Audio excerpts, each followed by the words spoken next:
Christi here with Little Salty Homesteader. Welcome back to my YouTube channel. I am back today with another weekly update in my North Texas vegetable garden. This will be the last one for the month of March.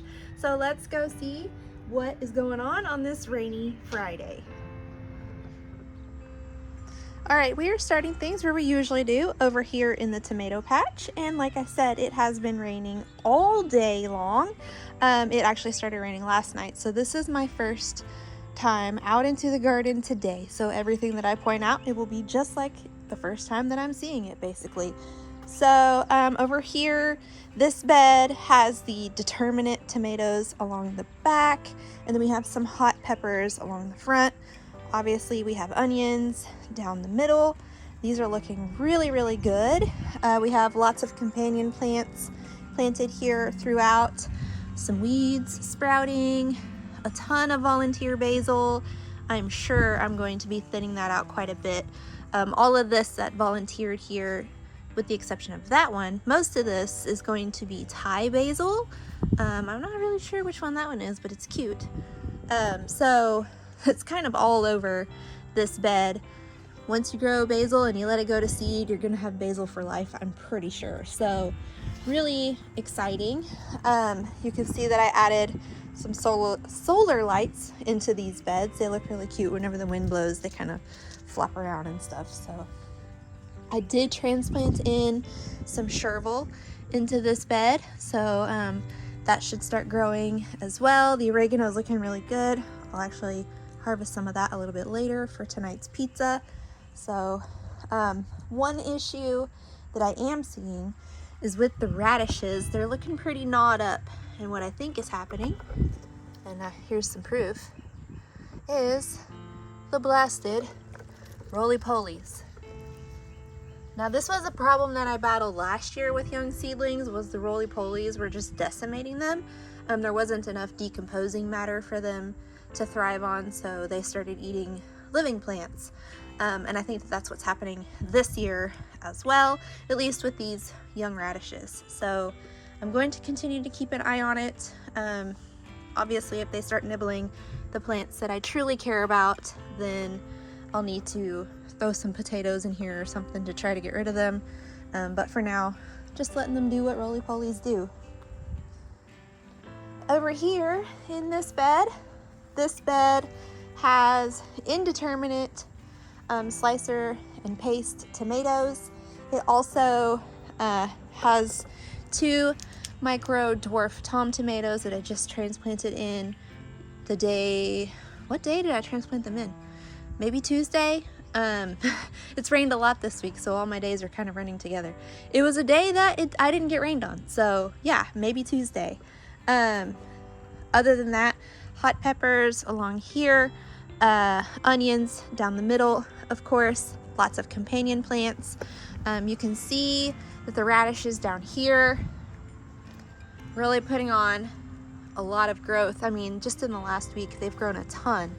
So I'm not noticing a whole ton of like root development yet, but I'll keep an eye on it. And then the tomatoes are starting to get some height. We do have a few blooms happening. And then one more change that happened in this bed from last week is that we got some parsley transplanted in here and dwarf lemon cilantro right there. And then I had one extra Darth Vader tomato, so I planted it right here where the Rebel Alliance cherry tomato like straight up disappeared. So we'll see if this plant will grow and thrive or if it will disappear like the others.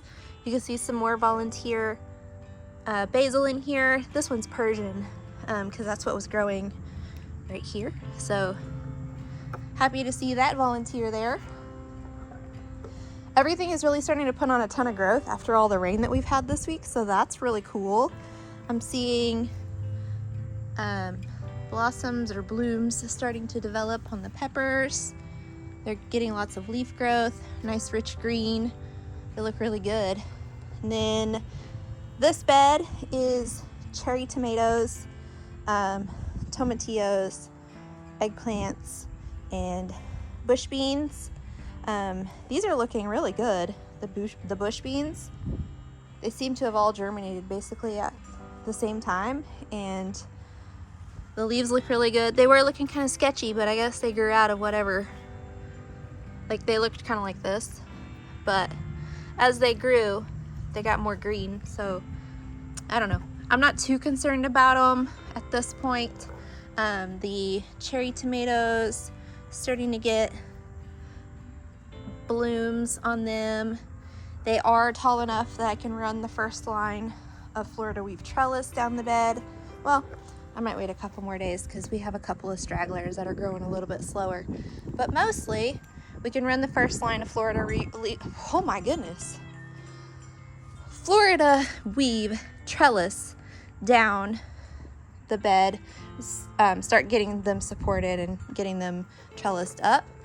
Then I had transplanted pickle bush transplants into here, but they didn't transplant very well, so I pulled them out and I planted some seeds. That was dill. Looks like that dill didn't make the transplant, but that one did. So I planted seeds. This is gonna be pickle bush, so it's like a more compact variety of cucumber. It's not as vining as the other varieties. So I have it planted here, and then at that end down there, there's also dill planted down there, and I planted borage over here, but it didn't germinate. That's a weed. I may throw some more seeds in. We'll see. I may give it a few more days since we just had a bunch of rain. Maybe the soil just wasn't moist enough to get the seed coating to soften up.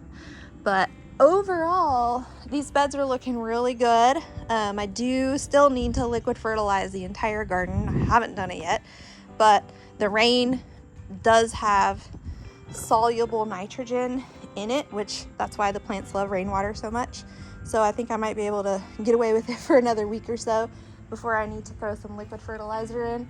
But not too bad, not too bad. Eggplant, got a couple of blooms. Now, I think roly-polies or something are coming after the leaves, because I see see what's happening here. This leaf right here is like all torn up. That one's kind of nibbled. They're doing okay other than that. Tomatillos trying to bloom on me.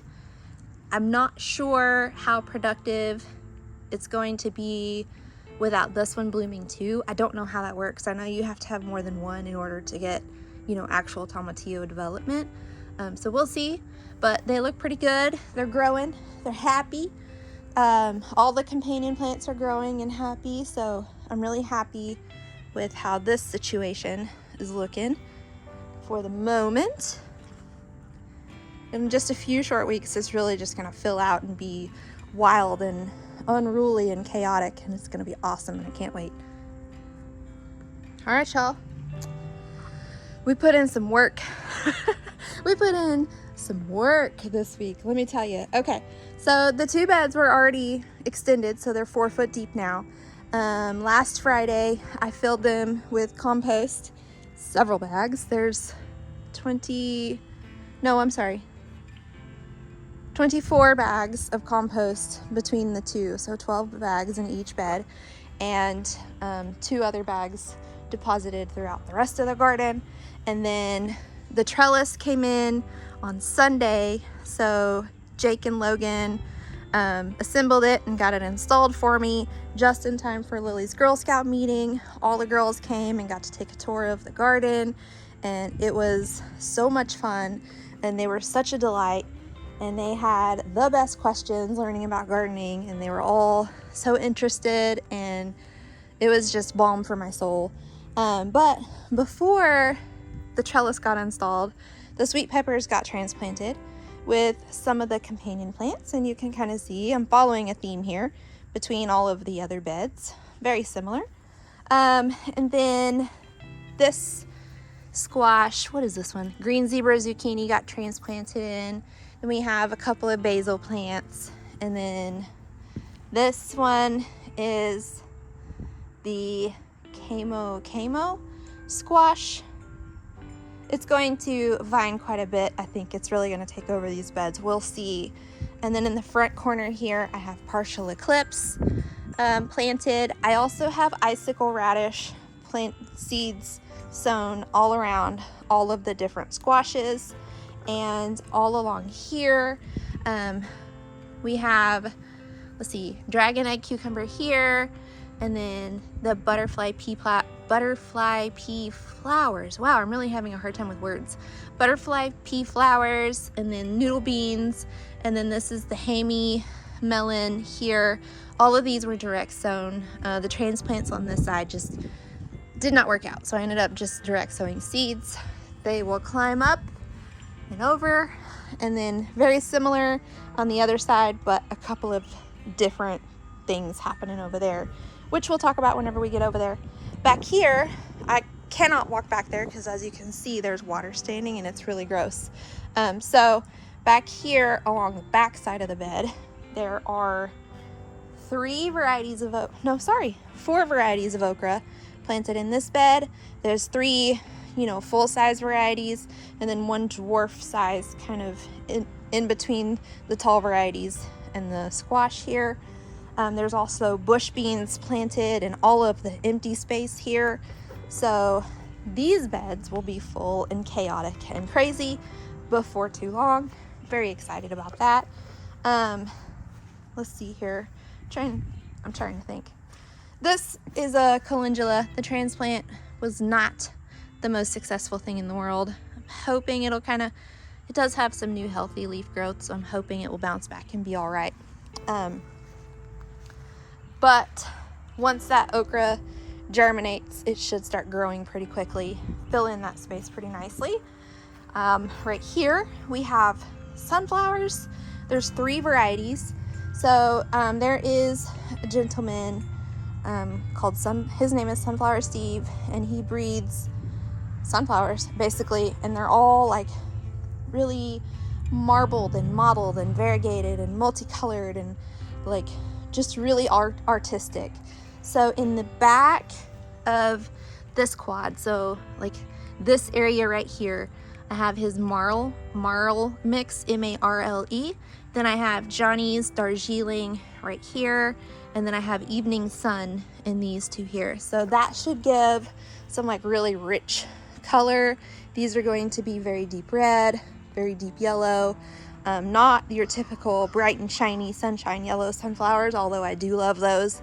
I really wanted like a bit of, I don't know, a moody-ish contrast to go with this trellis here.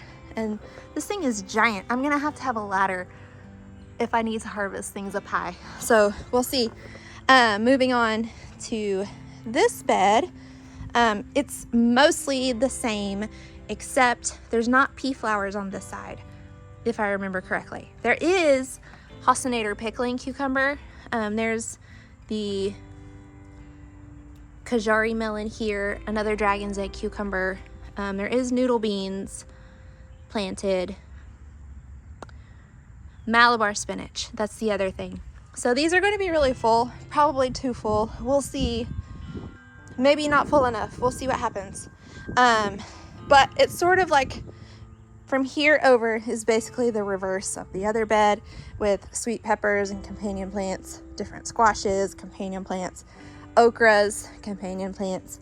It is the dwarf variety, but 3 different varieties there compared to there, and then different varieties of bush beans planted here. Now the sweet peppers in this bed are different from the sweet peppers in that bed. That bed has a lot of bell peppers and poblanos, ancho poblanos, has Hidalgo ancho, which is a hybrid variety. And then this bed has shishito. These 2 plants are shishito, and then these 4 are the candy cane chocolate cherry, the variegated, beautiful, snacking, pepper-esque type. We do have a wee little baby, maybe a second one there. So should be getting some sweet peppers soon. There is cilantro in here. That is Calypso cilantro. and moss curled parsley there. Down there I think is slow boat cilantro and maybe just the Italian regular leaf parsley. I also have some petunias in here just to add some more flowers, and I had extras and didn't know what else to do with them, so you know, it is what it is. Now in front of the greenhouse, I have 2 grow bags. That one is behind the door, and because it's kind of swampy back there, I'm not going to go try to close the door right now, so I'll close this one. So what is in this one is also in that one. So we have a gypsy sunshine marigold, tulsi, holy basil. I also planted blue borage seeds, and this has the Montana lavender clay corn. There are 5 seeds in each grow bag. We're going to see how it goes. I did verify that all of those companion plants will work well with corn before I just planted willy-nilly. I thought that they would look really cool growing in front of the greenhouse, so we'll see. The garlic. You guys, I'm really proud of myself because I finally got the compost added to the tops of the garlic grow bags here, and they look really good. They look really healthy. They're still putting on their healthy growth. I don't see any garlic scapes happening yet, which means that they're still doing their jobs underground to continue to form bulbs. So that's really cool. And when you run your fingers across, it smells like garlic. So that was one of the things I had the girls do whenever they were here, the Girl Scouts. I was kind of pointing out, hey, there's plants that look a little bit different. Those variegated pepper plants over there. There's some plants that, you know, you can create a really fragrant smell like this garlic. I showed them the lemon thyme, and then they all tried nasturtium leaves, or most of them did, and most of them didn't like them, but it was really cool. It was a really interactive tour for them, so that was really neat. But really happy to see how this is progressing. Probably the end of May, this will be it will be harvest time on these, and then more sunflowers will get to be planted. So really happy with how that's looking. We have a creep. Sup, dude? All right, the flower bed. It's really starting to fill in. I did transplant in a few more plants. I know. It was already full and I made room. But the zinnias are starting to fill in. They're starting to get lots of leaf growth happening, a little bit of height. Snapdragons also getting some height. I transplanted in a few calendula, and then these border zinnias. These are Persian carpet, so they're gonna stay pretty small, probably this big. So they're pretty good for borders. These other ones are quite tall. The hollyhocks back there are starting to grow really well. The salvia, those are perennial. So now that spring has officially sprung, they're really going ham back there. But what I also transplanted in here was some milkweed. Now I did grow some last year, but it never flowered, so I'm hoping that I can keep these alive, maybe get some flowers. I did add a little gnome. I want to add another one down there, but I haven't gotten them yet. We can see a little zinnia flower. It's really cute. I think this is from the Ballerina series. Volunteer cilantro. It smells really fragrant because it's been raining since last night, and so because it's been kind of jostled about, you can really smell the cilantro smell coming off of it. But down here it's more of the same as down there, so you know, rather than pointing out each individual plant, we'll just walk through, take a quick scan. Now over here I transplanted in the Gaillardia and the Echinacea. This is sort of like a test to see how they do. This is not the greatest soil. You can see where I've kind of been amending it slowly, and the dog kind of runs through here, so I don't know if these are going to pull through, but I can hope. A girl can hope, right? So we'll see what happens there. We have some volunteer borage growing really where I need to put down some more mulch. It was growing in this grow bag here. This one is going to be ginger, and that one is going to be turmeric whenever I procure organic sources from the store. And then, sorry, we're gonna go through the tomato patch one more time. I have this one over here. I'm undecided what I'm going to put in it. Maybe I'll just do a second batch of ginger because we use a ton of ginger. Maybe that'll be really cool. I'll have like a ginger forest back here. Oh, another borage. Maybe what I can do is pull these and try to transplant them into the flower beds where I planted them and they didn't germinate. I'll let them get a little bit more growth on them, and then I'll try that. I'm always down for an experiment. All right, this green stalk right here, it actually has grown a little bit since last week, especially with the spinach. I can almost come out here and harvest some baby spinach, at least for a salad, or put it on our pizza tonight or something. The peas, they're still not terribly gargantuan or anything. At this point, I'm not even trying to get food off of these items. Maybe, obviously the spinach I am. The lettuce is growing a little bit.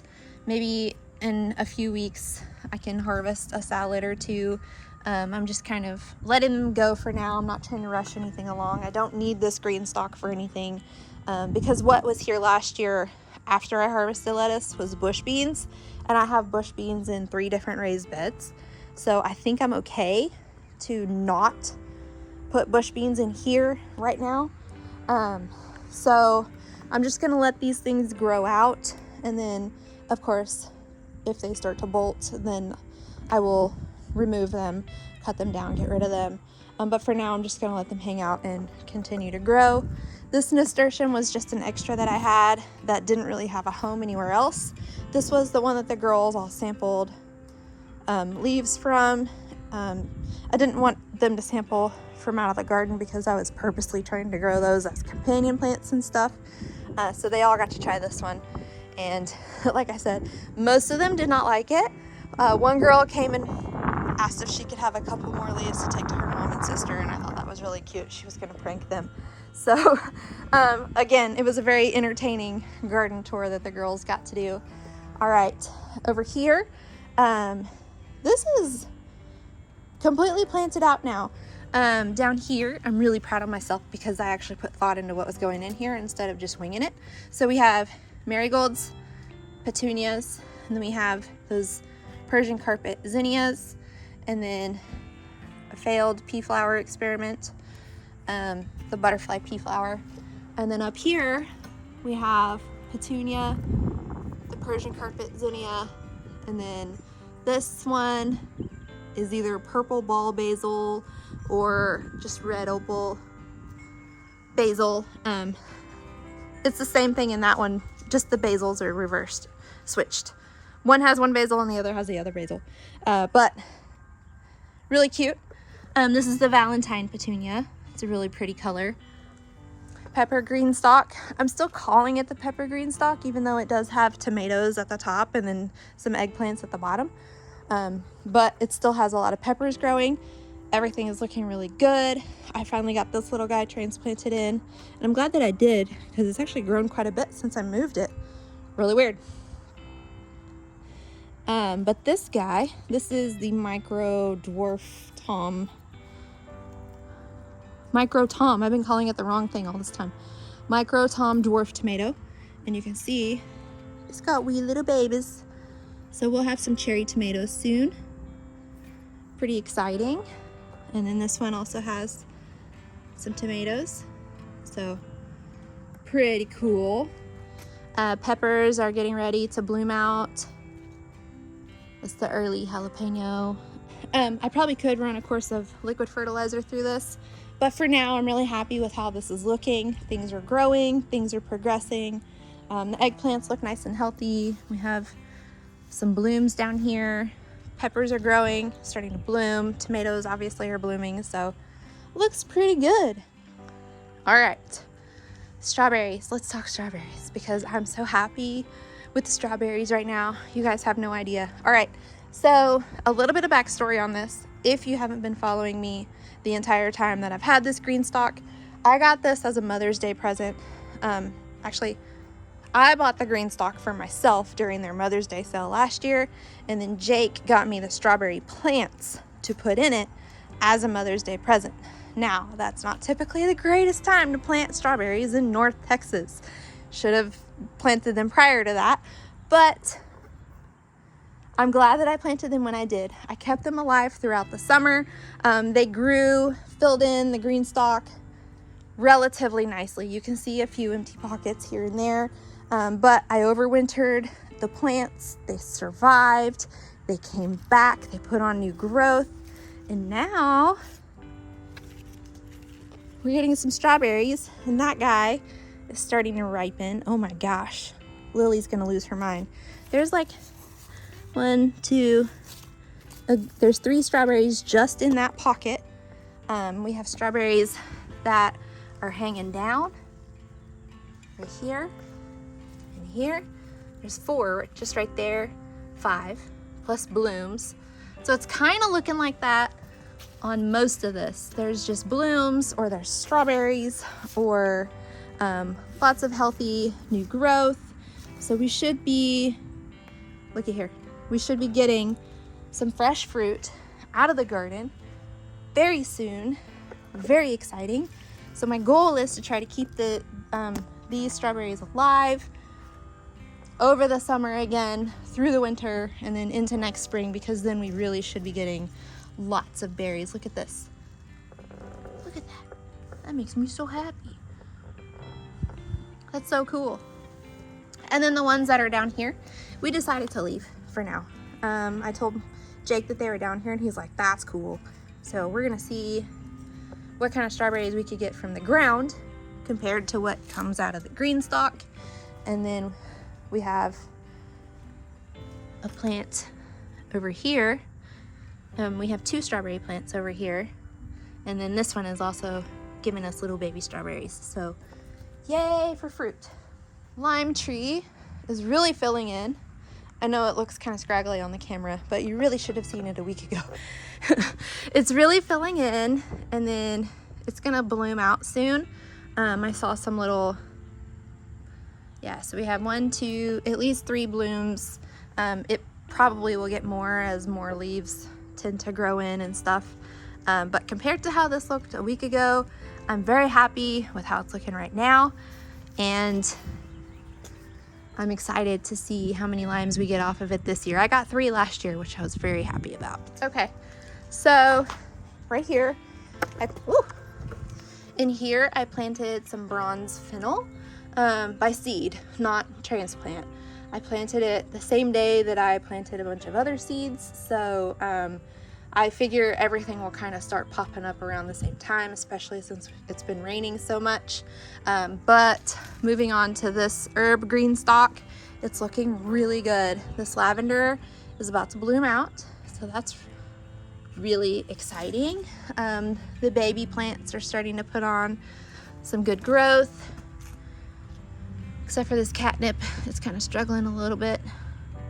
Maybe it'll pull through. But the chamomile's looking really good. Mondavian dragon balm's looking good. Calendula's looking good. Most of the things that are in here, marshmallow, looking pretty good. Yarrow, anise hyssop. Most of the plants that I've planted in here are really starting to put on some good growth. Hyssop, another marshmallow. We have some rue down here. The tarragon that I transplanted looks good. This Spanish lavender that I transplanted is not looking that great, but it does have new growth on it, so I'm hopeful that it will be okay. The mint, I just harvested a bunch the other day and made like a Mediterranean salad, and it was lovely. So even though I didn't want a whole entire tier of mint, I am glad that I have it because it's useful. All right, over here, all of this, except for this is Lily's from her Girl Scout thing, and that's Lily's from her Girl Scout thing. Everything else with the exception of those two things, is for the Boy Scouts seedling sale fundraiser. I need to focus on up potting everything because I'm not giving them my Bootstrap Farmer containers. I bought those for the sale, so everything's gonna get up potted this week because the seedling sale is next week. So it's gonna be a busy week for me. But everything is out of the greenhouse. There's no plants currently in there. It's all on the patio now.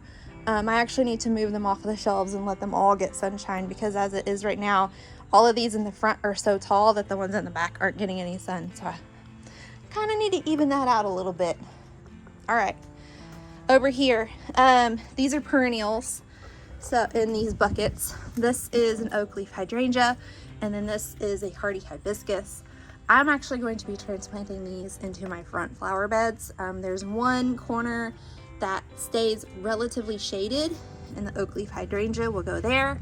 And then there's one corner that stays relatively sunny, and the hardy hibiscus is gonna go there. They just don't, because they're perennials, they don't wanna live in 5-gallon buckets forever.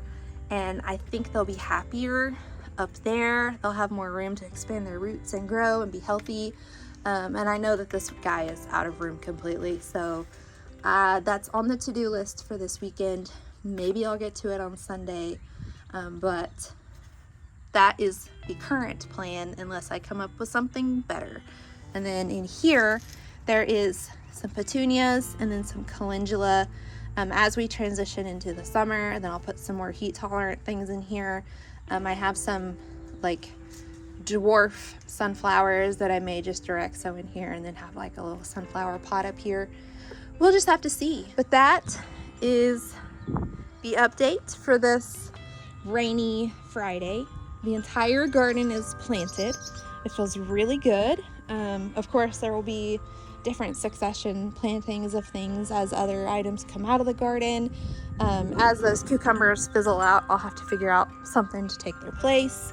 But you know, right now I'm just waiting on seeds to germinate so we can see how much these beds fill in, because this is my first time with 4-foot deep beds. And it's going to be a bit of a challenge trying to harvest things out of the middle, but we'll see. We'll see. I do want to mention what we have planned for the soggy dandelion pit. So as you can see, it does not drain. This is very thick, dense clay soil. My yard is a pretty steep slope, as you can see. Whenever it rains, anything over 10 minutes, water just pools down here at the bottom of the fence. So what we are doing for now, until we come up with a more permanent solution, is we are saving all of our Amazon boxes and other delivery boxes, breaking them down. Once we have enough, we're going to basically mulch this entire strip all the way down. And there's a few reasons for that. First of all, you can see that it's not really grass that grows back here. It's a bunch of weeds. There's no drainage, and this isn't far enough from the fence for the lawnmower to get through, so I have to weed eat it every time. And whenever the okra is 8 feet tall, like it gets, and it has a bunch of branches and stuff coming off of it, it's really hard to get back here. So I think that by killing off all the weeds with the cardboard and then covering that with cedar mulch, one, I'm not gonna have to try to like meander my way through the maze of plant branches to try to weed eat, and we shouldn't have the water standing that we do, so we should be able to get back here if we do need to get back here for any reason. Hopefully we can come up with a better permanent solution, but for now, that's kind of the running idea for this whole strip, from that corner of the fence all the way to that corner of the fence. So we do have to keep the mulch thin enough that the sprinkler system will still be able to come through. But yeah, really excited about this garden season. I'm really excited about this arch. Brings me so much joy. Really excited about my tomatoes, obviously, because I'm excited about the tomatoes every year, but I'm excited about all the onions too. There's a lot of things growing in the garden that I haven't been able to grow here at our house before. So I'm just excited to see all the different food that I'm able to get out of here. And then of course all the beautiful cut flowers. All right, but that's all I have for this week's update. If you watched last week's update compared to this one, a lot has changed. A lot more plants have been planted, and it is really exciting. If you would like to see how this garden continues to grow and change from week to week, please like, subscribe, comment, do all those different YouTube-y things. But until next time, go find a way to get those garden manicures. Bye!